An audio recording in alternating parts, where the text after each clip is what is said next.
มมีตีฮ้อนมาดูบ่พ่อลูกพ่อละลูกฮ้อนหัวนี่พ่อหมอโอ้ลูกลูกผีลูกหืมเอาบ่สิบ่ยานเอากินเอาเออโดยเดี๋ยวไปเชิงโอ้ยชักจะเค็มมื้อเช้านี่ขอเขา ชักชองเค็มเออโดยเด้อโอ้ยให้บ่ให้ให้ให้ในอะไรน่ะเศร้าแล้วจักคือเฮ็ดเสียงดังแท้เศร้าแล้ว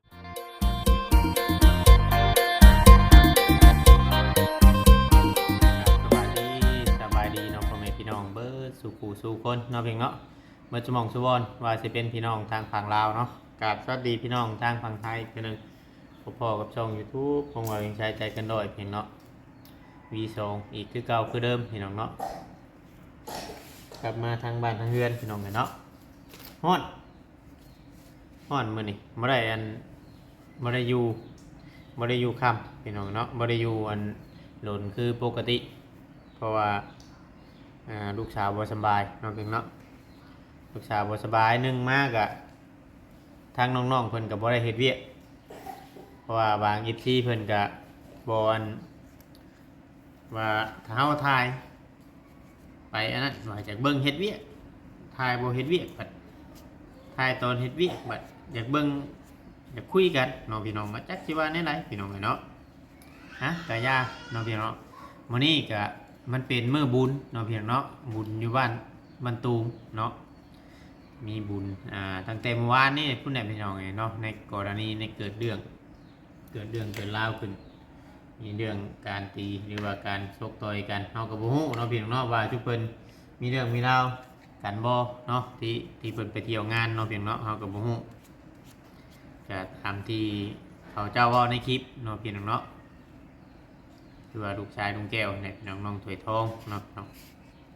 โดนฟันเนาะพี่น้องเนาะโดนฟันหัวไปยิบ36เข็มเนาะแล้วก็หลังจากนั้นก็ไปหาหมอแล้วเขาก็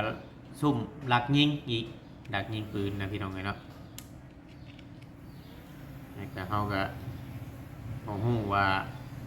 สุเพิ่นมีเรื่องมีราวกันมาก่อนบ่ในใดเนาะพี่น้องเขาก็บ่ฮู้ในเรื่องนั้นแล้วก็สิพังเบิ่งมื้ออื่นลุงแก้วว่าเนาะเพิ่นยังดำเนินการอยู่แล้วก็ยังบ่ฮู้จักว่าให้เป็นคนผิดคนถูกอันนี้ก็ได้เนาะนี่ก็พอ FC ว่าบางคนเนาะหรือว่าไปเที่ยวไปยังให้พี่น้องไปเด่นบุญเท่านั้นพี่น้องเนาะเดี๋ยวนึงมาก็ตามภาษาเด็กน้อยวัยรุ่นเนาะเพียงเนาะมันก็แบบ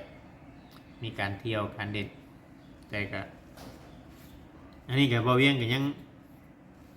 ยังบ่ได้ฮู้รายละเอียดคักปานใดได้พี่น้องเพราะว่าบ่ได้นะ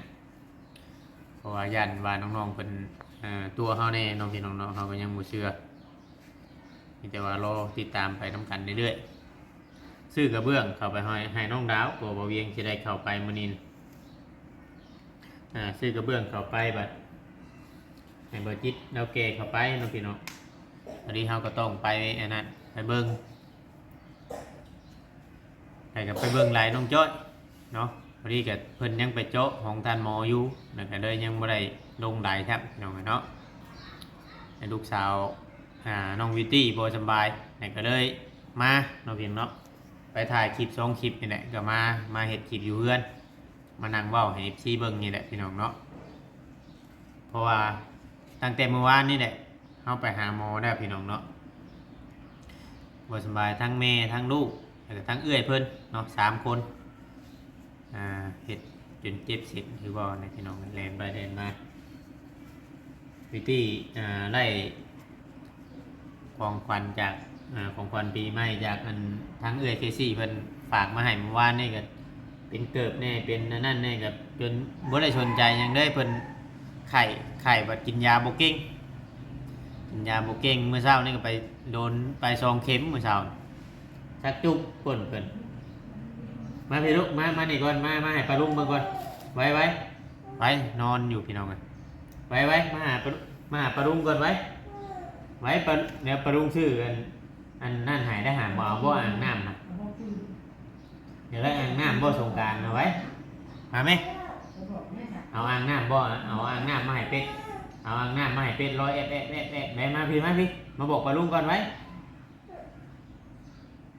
ไว้บายดีปลาลุงก่อน มันละลูกคนลูก วิธีบ่สำบายบ่ เอาไว้ บ่สำบาย เป็นไข่บ่ดูบ่ เลยค่ะเองละเอง ฮะ พูดละเอง มี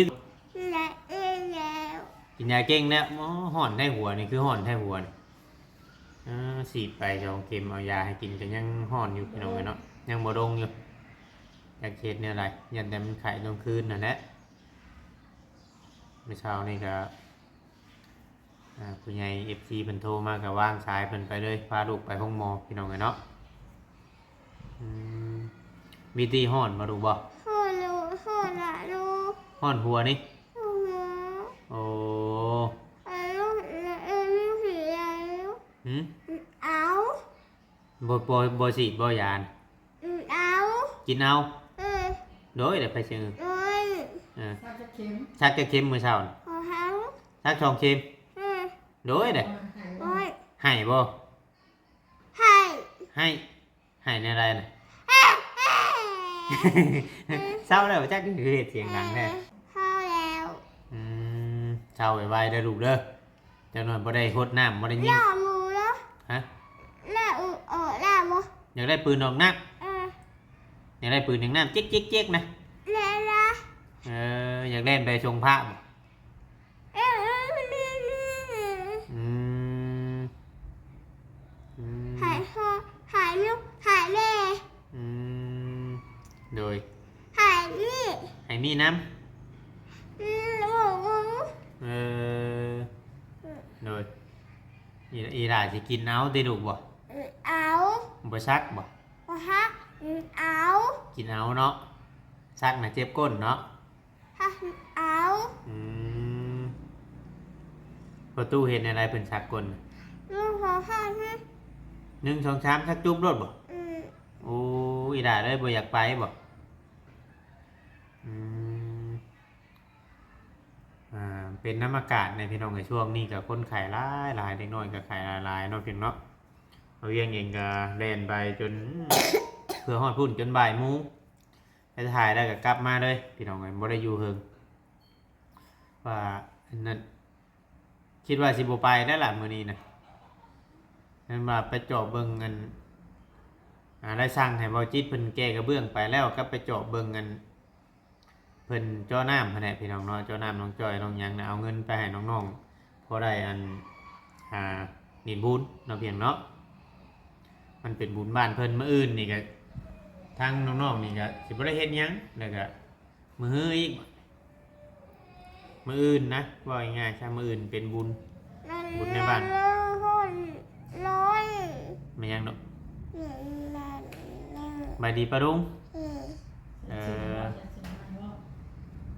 งามบ่เชื่ออันปากที่สี่ชื่อให้ ฝ่ายล ใช้เกิบได้ใช้เกิบได้เกิบงามมาไม่ไปมาให้เบิ่งยุบมาให้โอ้เด้พี่น้องเพิ่นมาบ้านนี่บ่ได้นั่นได้น่ะหุงมา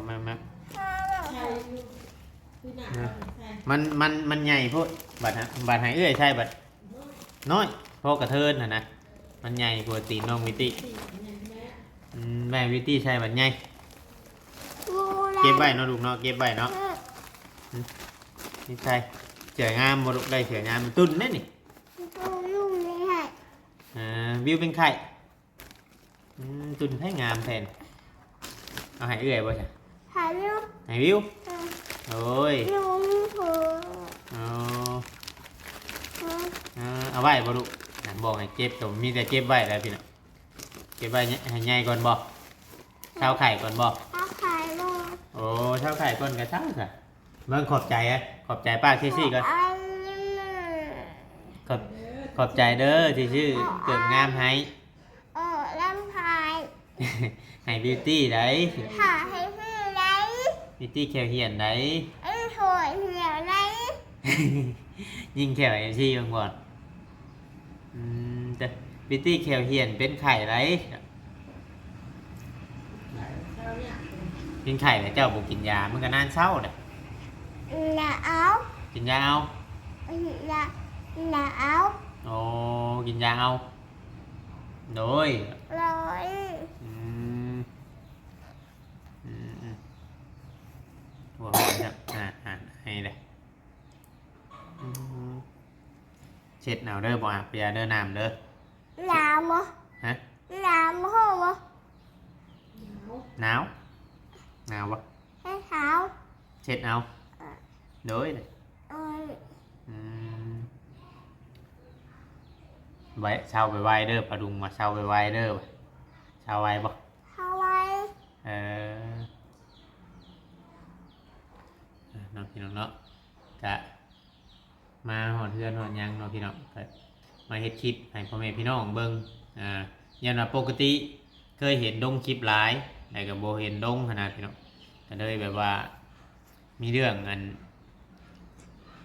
นั่นแน่ก็เลยเฮาก็เลยเข้ามาแล้วก็น้องวิวบ่สำบายแน่เนาะพี่น้องเนาะแม่ก็บ่สำบายแล้วก็เฮาก็เลยมาไว้ในมื้อนี้เนาะพี่น้องเนาะ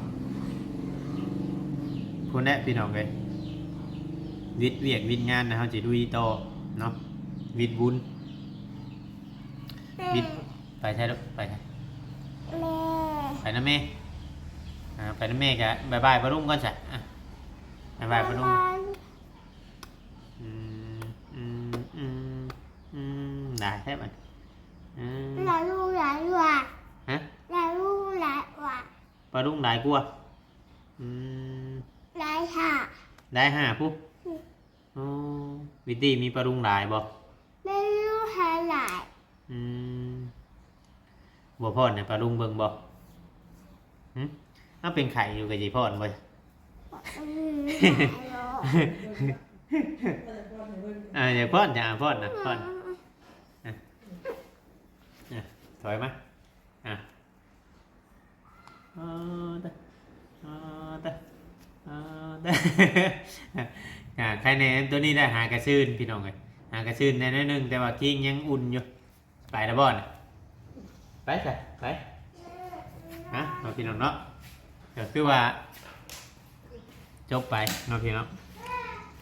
บ่สบายไหนพี่น้องแต่เลยมาตะเวนเนี่ยมายันว่านั่นแม่เพิ่นบ่สบายเนี่ยก็เลยมาคือว่าสร้างพุทธที่เพิ่นติดกระเบื้องของน้ำน้องดาวอีกจักเล็กจักหน่อยเพิ่นก็ไปเบิ่งเข้าจูดน้องไผ่นะน้องเวียงเองก็เข้ามาก่อนว่าสิซื้อปูนเข้าไปมื้ออื่นก็เพิ่นว่าเพิ่นสิขอหยุดดินบุญน้ำบ้านเพิ่นกับปกติเพิ่นแหละบุญบ้านเพิ่นเนาะเพียงเนาะเฮาก็สิไปคือกันนะครับพอดีทางเงินสร้างเจ้าน้ำเพิ่นนั้นว่าสิลงเงินลงใดให้น้องจ้อยมื้ออื่นเพิ่นนัดแล้วก็มื้ออื่นบ่เวียงก็สิได้เข้าไปอีกยังลูกน้องพี่น้องพี่น้องเนาะในกรณีเรื่องเงิน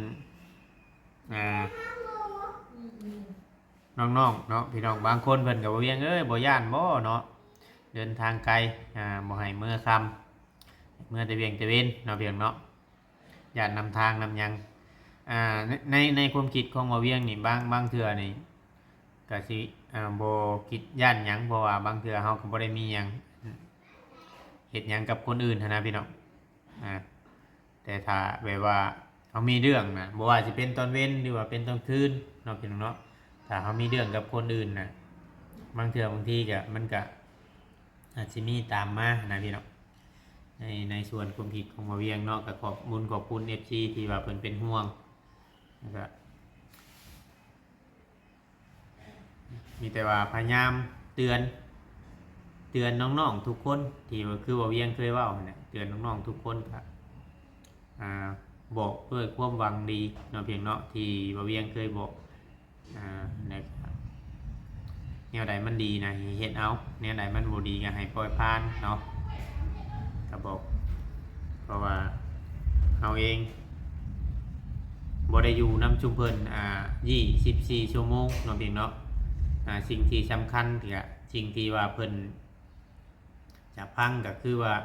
ลุงแก้วกับป้าพรผู้เพิ่นเป็นผู้ใหญ่อยู่บนนั้นเนาะเพียงเนาะ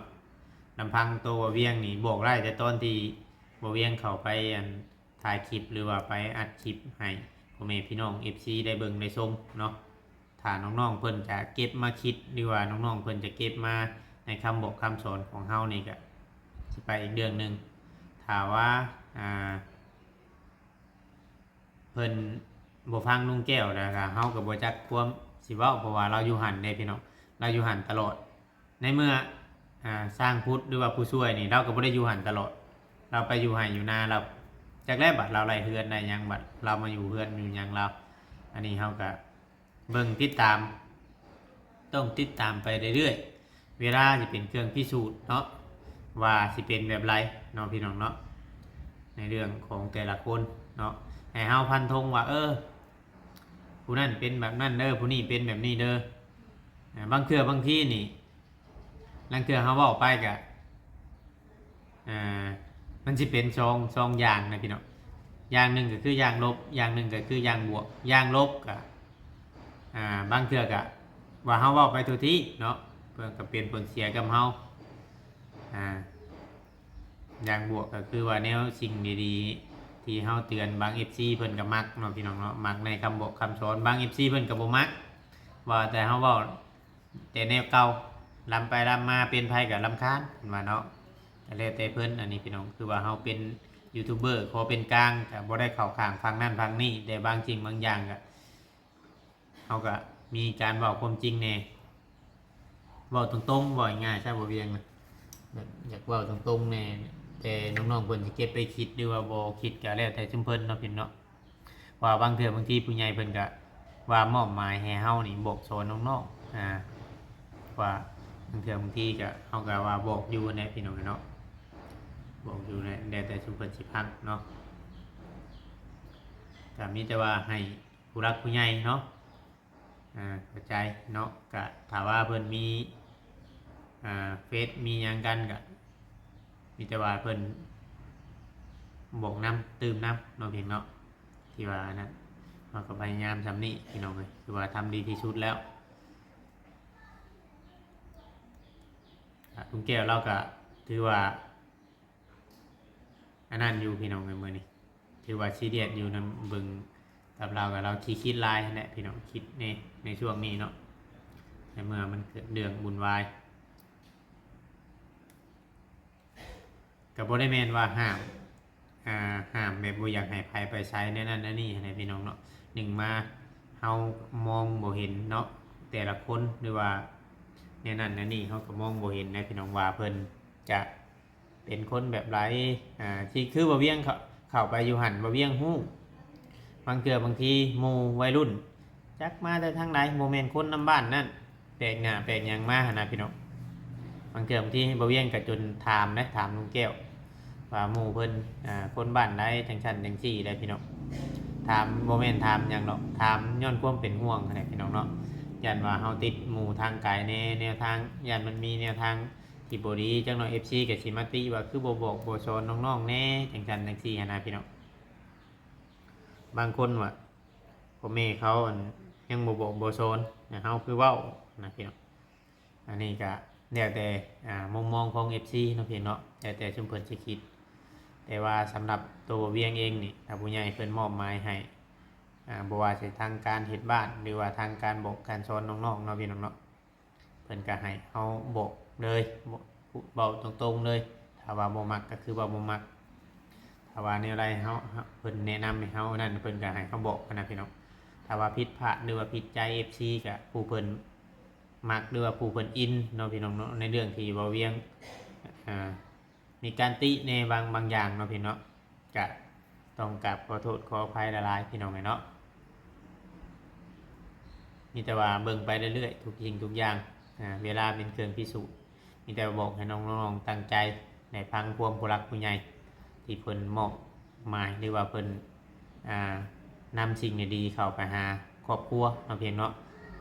นำสิ่งดีๆสร้างบ้านสร้างเรือนให้เพิ่นก็อยากให้เป็นคนหูผู้ดีหรือว่าเป็นคนสำเร็จเนาะให้รางวัลหรือให้ปลอบใจทุกคนน่ะจนแล้วจนทั่วเนาะเพียงเนาะมีแต่ว่าอันนี้แหละ เราเวียงเองก็อยากเฮ็ดคลิปให้ FC เบิ่งอยู่อ่าหลายอยู่เนาะพี่น้องเนาะแต่มันก็บางมื้อมันก็เฮ็ดบ่ได้บางมื้อมันก็เฮ็ดได้เนาะเพราะว่ามันร้อนในช่วงนี้มันร้อนโทรศัพท์ก็ถ่ายไปคลิปหนึง2คลิปมันก็ตัดมันร้อนแฮงเราต้องพักเบรกมันมีแต่บ่เวียงกับบ่จิตนี่แหละในช่วงนี้น่ะที่ว่าเข้าไปอัปเดตน้องๆเนาะนอกจากบ่เวียงบ่จิตเนี่ยก็มีแต่ชุมเขาน้องสละเพิ่นถ่ายชุมเพิ่นเองนะอย่างใดก็มีแต่ว่าขอบคุญขอบคุณพ่อใหญ่แม่ใหญ่ FC ที่คอยให้กำลังใจมีแต่ว่าพุ่นแหละสู้ไปจนกลัวเฮือนของน้องๆทุกหลังเฮือนผู้ช่วยเนาะเพียงเนาะผู้ใหญ่มอบหมายให้เฮาสานต่อหรือว่าจะจบหรือบ่จบอันนี้ก็ขึ้นอยู่กับผู้รักผู้ใหญ่ขึ้นอยู่กับ FC เนาะเพียงเนาะที่ว่าให้การสนับสนุนมาเนาะเพียงเนาะคือว่าก็ตอนนี้ก็มีอันงบเข้ามากอเอลเนาะพี่น้องกอเอลกับเทคานว่ามันสิได้สำใดก็ติดตามไปเบิ่งเนาะพี่น้องเนาะให้เพิ่นกลับเข้ามาสู่เวียกสู่งานอีบัดนี้ได้เฮาจังสิเริ่มการซื้อ